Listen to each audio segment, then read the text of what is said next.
Welcome to the Art of Encore Living, insightful conversations with inspiring difference makers to help you find fulfillment, forge meaning, and make an impact in your life's third act. I'm your host, Scott Perry, Encore Life Coach at Creative on Purpose, where we help people like you define the difference only you can make and live your legacy. You can visit creativeonpurpose.com to grab your free copy of the Art of Encore Living Quick Start Guide. Let's meet today's guest. DeAnne Gauya, welcome to the broadcast. Please tell our viewers who you are, what you're up to these days, and where can they go to learn more about you and the difference you're making. All right. So thank you so much for having me on, Scott. I am DeAnne Gauya, the creative energetic orchestrator of my own brand, GAUYAFIT, and my Surfer's Method, which is my own method helping people learn how to become more adaptable, resilient, and reduce stress in their life as best as they can. And I have had a career doing this pretty much for over 30 years with one little break in there. But I've felt just really divinely guided to do this type of work for a very, very long time. I just kind of kept on adding modalities. I started off getting a master's degree from Columbia in exercise physiology and nutrition. And from there, I got some other certifications as a personal fitness trainer. And then I became a licensed massage therapist. So I do body work. I've done body work for over 30 years. And then I became a registered yoga teacher. And so I really help people in any way I can. And I use all of the modalities really to help people just become healthier, happier, fitter, live optimally, live a long, healthy life. And lately, the primary thing that I've been up to is the process of transitioning my business from working one-on-one in person, which was the way I had done it for a long time, to moving to an online platform. I've been working on this for about 5 years, and I've had the goal of establishing my own course and eventually a membership and really scaling with the primary goal of reaching as many people as I possibly can, because I'm a one-woman show. I do it all myself. I've never had a desire to hire people or have people work for me, doing what I do. I wouldn't mind other people like doing things that I don't enjoy doing, like accounting or social media. But anyway, so that's my goal, is really to just help as many people as I can. And related to your brand, this I feel is my encore. Not that I've shifted really from what I've done, but I feel I'm going to be 60 next year. And I feel like now's the time to really step it up and just help as many people globally as I can. And with, the World Wide Web and all these online tools that we have, you can now reach people all over the world, which is super exciting. Yeah, for sure. Well, there's a lot there that I want to kind of tease apart and unpack. But the first thing that I always love to hear from guests is, how did you come to be doing what you're doing now? Now, you've been doing this for 30 years, but I'm guessing that little 9-year-old did not wake up one day and go, you know what I want to be? I want to be a multi-modality health and wellness coach. So how did you come to be doing what you're doing now? So I guess really the story begins when I was 4 years old. And I was a little girl with my mom in an apartment, and we used to watch Jack LaLanne on TV. I don't know if anybody remembers Jack LaLanne. I'm dating myself, but he would be on the TV in his little blue suit with his chair, and he would have us swinging our legs and doing squats, and my mother and I would do it together. And that was like where the seed really was planted for me. And then I went on to become a dancer and a gymnast. So I was always kind of like in my body and enjoyed being in my body. And so that kind of pulled me into health and fitness. But what really, I think, now inspired me so much, going back, one of my first jobs was at the White House Athletic Center, the White House for President George Bush, #1. And we went to an event on the West Lawn of the White House, and it was the beginning of Physical Fitness and Sport Month, which is in May. And so I got to meet Arnold Schwarzenegger and all these different people. But the best person who I met, also, and I look across, who do I see? Jack LaLanne in his blue suit. And I ran over to him and I was like, oh my gosh. I said, Jack, I remember doing your show with my mom when I was a little girl, and you planted the seed for me in, exercise and fitness. I said, you look fantastic. He goes, well, I feel fantastic. And he dropped down. I'm not kidding. He did like 12 perfect one-arm push-ups and then got right back up. And he was 70s. And I was just like, holy crap, like this is what fitness can do for a person, and so that's really what brought me to the work, and then really inspired me to continue down this path of helping people through fitness and holistic fitness. That is a fantastic story, and I'm right behind you in terms of approaching 60, and so I do remember Jack LaLanne. I was not a very health conscious young person, so I did not do the exercises with Jack. I turned the channel to Mr. Wizard or Captain Kangaroo or something. I watched that one too, Captain Kangaroo. Loved him. So, but that's what a great story. One of the things that's come up for me in both the conversations I'm having on this broadcast, but in the work that I'm doing with clients, especially in the Western world, I think we're always facing towards our becoming. We're future faced. We're achievement driven and goal driven, and we equate success with achieving the things that we set out to do, and feel bad if we don't. And of course, even when we achieve what we want to achieve, we're not all that happy either. And a lot of people are talking about being in the here and now, which is the only place that we can actually do anything about trying to influence our way into our becoming. But as I'm working with clients and having these conversations, I'm encouraging people to look back at their becoming, like what they've been. And I often find that there's this silver thread, this theme that will run through a person's life, or it may be something that they reconnect with in their encore after they've taken a path, in a career or raising a family or all that. They return to the thing that they were always meant to do as it was manifesting in their childhood. So it's just that your story is a lovely representation of that. You use two words in describing what you do that I would love for you to just unpack a little bit more. One was orchestrator and the other was surfer. So how does orchestration and surfing fit into the work that you're doing now? Okay, so the creative energetic orchestrator actually has two meanings. So originally it was like that I'm a visionary. I'm a big picture person. I'm not a detail person so much. And so the idea was like, how do I pull things together in my business to create this holistic program? And then with each client I work with, it's like each person's issues or things that are going on, it's like a puzzle to me, and it's a unique creation that I help them, bring into their life, and it's a solution that is highly individualized, customized. So again, that's orchestra, like bringing things together. Mm-hmm. I love the idea of synergy. How do you bring things together in a way where the parts influence, and become greater than the individual parts? You understand what I'm saying? Mm-hmm. And then lately, the creative energetic orchestrator, I've really come to think of literally everything I do and everything in the world as being energy, and the expansion of energy or the contraction of energy, whether it's cellular, cellular onto the cosmos, but it's all about expansion and contraction. So I think of how can I help someone, their energy, like raise their vibe and make it more expansive. So that's that. And then the surfing comes from a long time ago when I did a meditation teacher training with John Kabat-Zinn. I did two of them actually. And in his book, Wherever You Go, There You Are, there's a chapter called You Can't Stop the Waves, but You Can Learn to Surf. And I remember when I heard him say that, I was just like, oh my God, like that's it, right? You can't stop the waves. Life is always bringing us all sorts of things, sometimes planned things, sometimes totally unexpected things.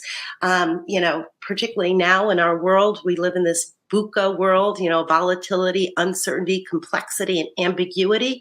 So the idea, like, you can't stop those waves. You can't stop but you can go inward and learn how to surf those waves with practice. So I loved that metaphor. And then from there, I developed my surfer's method. And in that, there are 7 letters, SURFERS. And so it's a process that's a circular process that brings, anyway.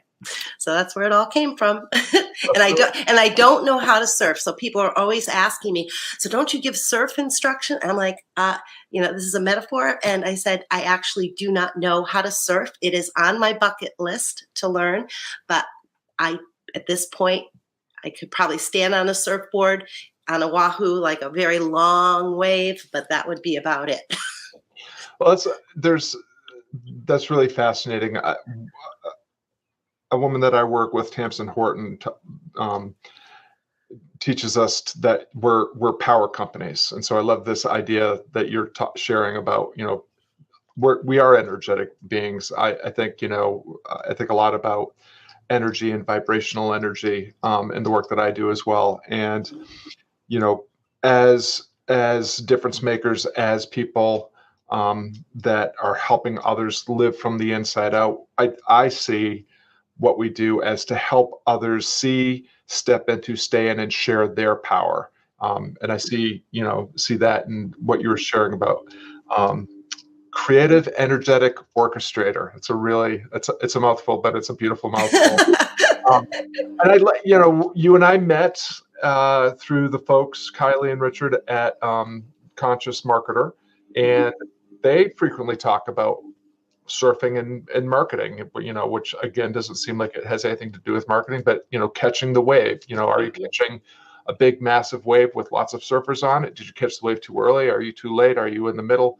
I think it's a beautiful metaphor, and as I'm seeing the picture behind you, I can it all makes perfect sense. But I do remember being one of those people who's like, is she a surf instructor? No, I love the beach, and again, the metaphor really speaks to me, and also, although I haven't surfed, I do know enough about it that it requires you to be incredibly mindful and incredibly present. Like, there is no way you can be out in the water trying to catch a wave if you're not completely present in your body and moment to moment, breath by breath. And again, for me, that speaks to a lot of what I do and how I teach yoga, which is vinyasa. It's very fluid and flowy and moving in and out, and of course, present moment awareness coordinated with breath. So for me, it all just kind of goes together. Well, you also mentioned something about feeling like your life was kind of divinely inspired or divinely led, and I love that too, and along with surfing metaphor, at Creative on Purpose and in the Art of Encore Living program, we have this phrase, don't push the river. So often as Westerners, again, results driven, achievement driven, feeling like fame and fortune are the real rewards in life, we end up pushing against forces that are actually trying to conspire in our favor, but instead of going with them and riding them where they wish to take us, we fight against them, which makes us complicit in our own suffering and whatever trouble we get ourselves into. And so it really does make complete sense to me, and I love the idea of the reminder of presence and mindfulness. Also, what I'm hearing is, you're the wave is going to go where the wave is going to go, and you can help navigate your way within the wave's destination. But you probably should not be too attached to an exact, precise destination or result, because waves are unpredictable. You have to pivot and tack and navigate. And you'll probably end up somewhere really good, but probably good not to be too attached. Yeah. Yeah, I agree. I agree with that very much. And I think along that line too, that is really listening inwardly for guidance. And I mean, if I had one piece of advice to give people like that I've learned in my life, it's trust your gut, trust your intuition. When you get these hits, like, don't let the mind or people's expectations or voices or shoulds or whatever, like, just tune them out and just go within. And the more aligned you can be, like, you feel aligned and your intuition tells you, like, there's this resonance, like, just go with that, just go with it, trust the process. And like you said, don't rush the river.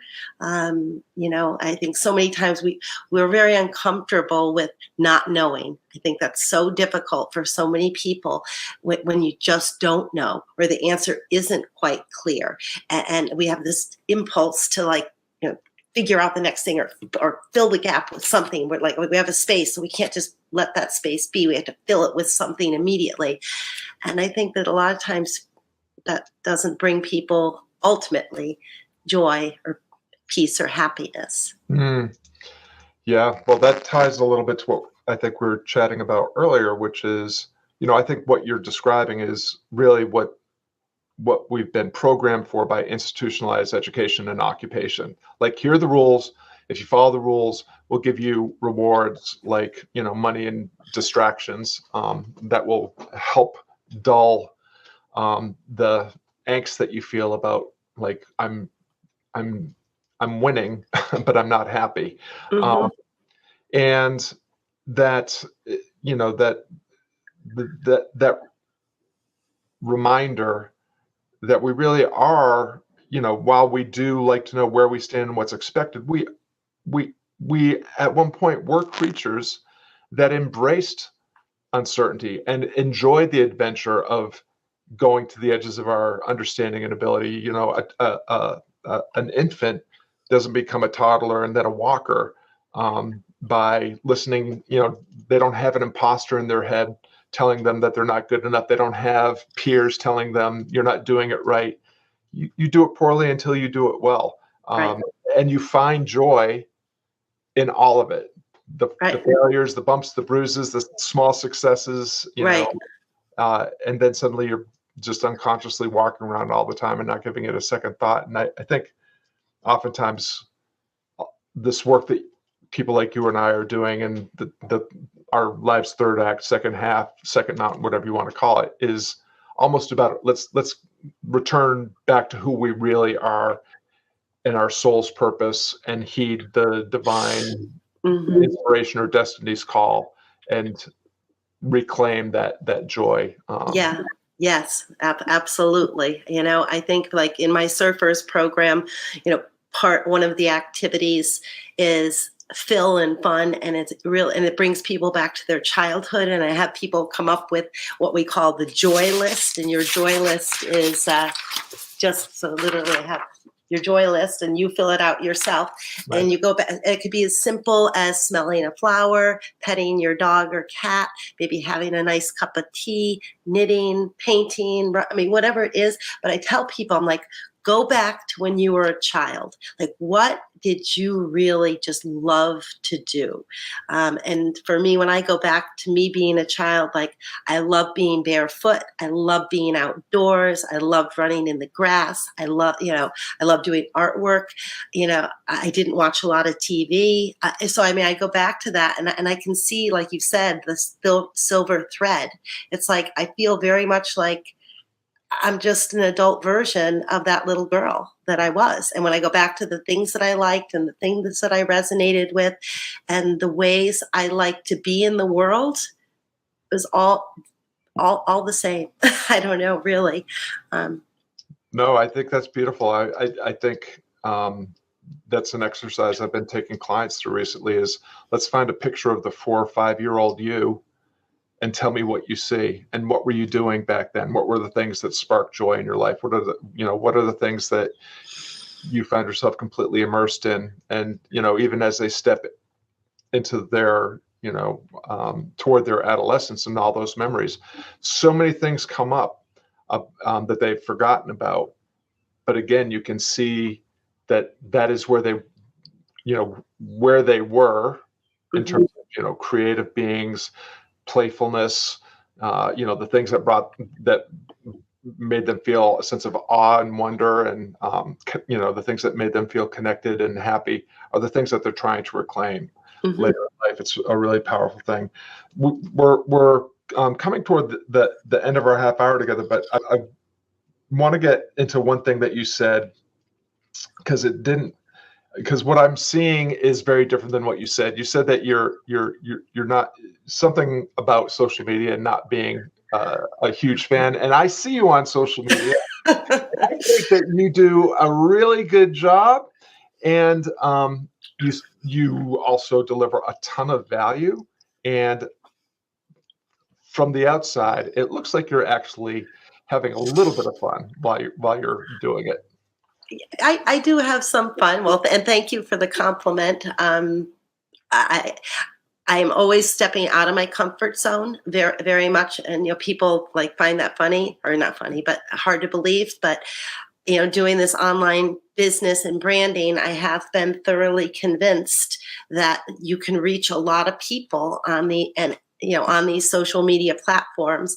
And for me, at least, I don't spend any money. I mean, except for having a computer, which I've had the same computer for the last 7 years, and Wi-Fi, but I don't do paid ads. And I do it all myself.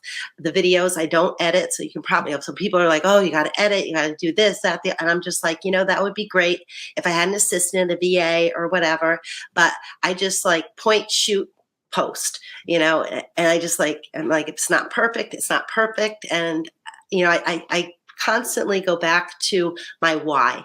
Who am I trying to serve? Who am I trying to reach? How I want to help. I want to help people, live better, fuller, happier, more joyful lives, full of possibilities. So I'm like, just get out of your own way, DeAnne. I know that's why. And so I'm like, people don't see it that way. Oh, well, people somehow think I'm on there too much. Oh, well, people have told me the worst thing to do is post and then run, but I'm very, very busy. So I can't post and then sit there for 2 or 3 hours looking for comments or not. So I just do it my way for now as the solopreneur. Well, you said 3 things that, I want to highlight, because I think they are instructive for anyone that wants to start leaning into the difference only they can make, or are already wanting to have something that they've built, but they need to reach more people. And that is, you said what I'm hearing is you have a lot of clarity about who you're doing the post for.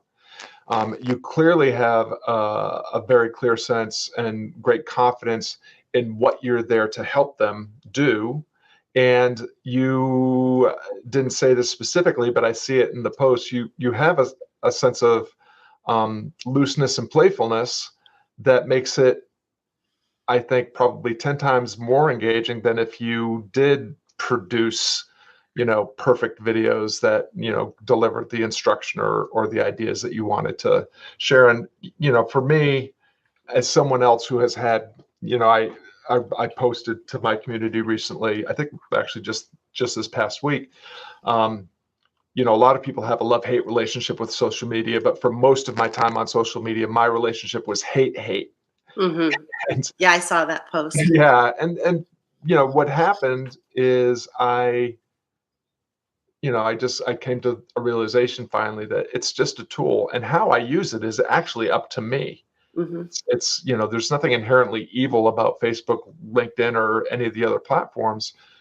You can use them, as I see you do, as a force for good and to connect with more of the right people and to help spread the word, or you can use them in a really manipulative, fashion that causes more harm than good to you and the people that you're trying to connect with. So, just wanted to highlight that I love what I see on social media from you, and I think you're doing it exactly right. You and one of my clients, Nikki, are probably my 2 biggest models for the way I would like to show up more often on social media. Well, thank you. And one thing I was going to share, just because maybe you found this helpful too, but in the Conscious Launch Accelerator, one of the most helpful things that Richard shared that stays with me all the time is that, if people, don't like what you're posting, or they don't like your, content or whatever, that's actually good. That's actually good, because you don't want to speak to everybody, and you want to, so the right people, the people who hear what you're trying to share, who resonate with what you're trying to share, who find value, they're the ones who are going to gravitate, and those are the ones you want. And so when I've reframed things like that, where I'm just like, if somebody unsubscribes from my newsletter, I used to get very upset, and I'd look like, who is it? And then I'd think like, I should call them, ask them, why did you unsubscribe? or reach out to them. And then I thought, you know what? After Richard said that, I'm like, no, isn't that great? Like, no, you go find somebody else who you do resonate with. And I'm glad you figured out it wasn't me. So now hopefully more people, you know what I mean? But for me, that little gem from Richard was so helpful. Yeah, I totally agree. I call it empathetic antagonism. You want to get with the right people, you want to get under their skin just enough to get them to take another step into you and what you're trying to share. And you want to get under the wrong people's skin just enough to help encourage them to continue to move along so they're the person that's right for them. So the final question that I always ask my guests is around, just one final piece of advice or a favorite quote or something that will inspire someone who, like you, wants to advance in an encorepreneur endeavor, or maybe even just to get started. And I'm just curious about one of the things that you said just a little bit ago around trust, and that's a big theme of the work that I do as well. And if you can take that question wherever you want to take it, but if you have any specific insight or reflections around how people can learn to more trust themselves and step into possibility and the difference that they want to make in the world. But what is a final reflection or a piece of advice that you would share with someone who, like you, wants to make a bigger difference in the world in their life's third act? Could I run and just grab a piece of paper, because I have something that I was going to read to my yoga class tonight. So I'll be right back. Go.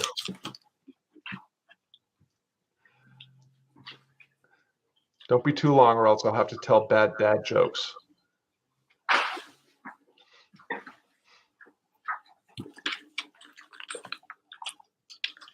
So this is one of my most inspirational poems this is from David Whyte's House of Belonging. Oh, I love that. And yeah. I have gone back to this over and over when I've had doubts within myself.